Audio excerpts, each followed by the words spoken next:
First up in our mobile roundup is Hitman Go, a turn-based twist on the stealth franchise. Hex, I can't say I was ever a fan of or had even tried the ancient Chinese board game Go. Well, it does require patience and consideration, Bajo. Yeah, it's not my strongest personality traits, but after trying Hitman Go, I can see the appeal.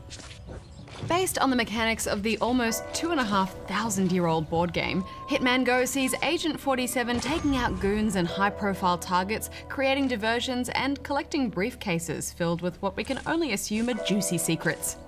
Hex, it took a few levels of trial and error, but then after a while, I really got into this. Yeah, those early sections do give you that feeling of, well, is that it? But before you know it, you're 4 or 5 levels in, and then that one more go feeling starts to kick in. I like the visual style too. Each map is broken up into smaller mini-maps that are presented just like a boxed board game, complete with playing pieces. And you stealth your way through a variety of environments like mansions, multi-level buildings, and outdoor garden areas. Yeah, I'm glad they didn't try to shoehorn the Hitman console game onto a phone, but I don't know, did you find this maybe a little bit too clinical and cold? Well, that's one of the things I really liked about this game. Agent 47 is a cold, calculating character who thinks before he moves, maps out his hit, and then strikes at the precise moment. And I think the tone is well executed. Yeah, but the Hitman games also have a good mix of personality and humor, and I just wish they'd managed to work that in a little bit more here. I do think this is a good example of thinking outside the box, though, when it comes to adapting big franchises for mobile gaming. I'm giving it 7 rubber chickens. That level that played Ave Maria in the background did make for one very intense bus ride to work. I'm giving it 8.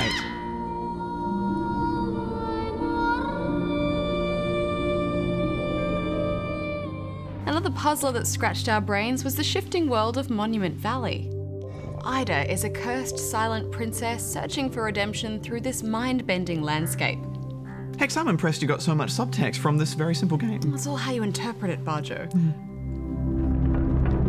Much like Hitman Go, it has humble beginnings, but before long you're solving puzzles and making your way from one point of the map to another.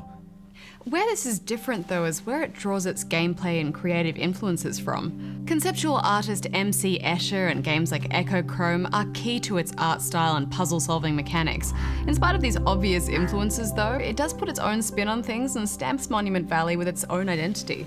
I do like how things get more complex as you progress through the game's 10 levels, but at the end I never really felt challenged. Once you have the hang of this, it's quite easy to look at a level, turn and slide a few levers and cogs, and guide Ida through to the next puzzle. You never really spend more than a few minutes in each environment, which does make for a very short game. Yeah, I did finish this in just one sitting, but for me that allowed me to get the most out of the story. I really wanted to know what was awaiting the princess at the end of her journey and why she was collecting all these orbs and why are the screeching bird people so nasty.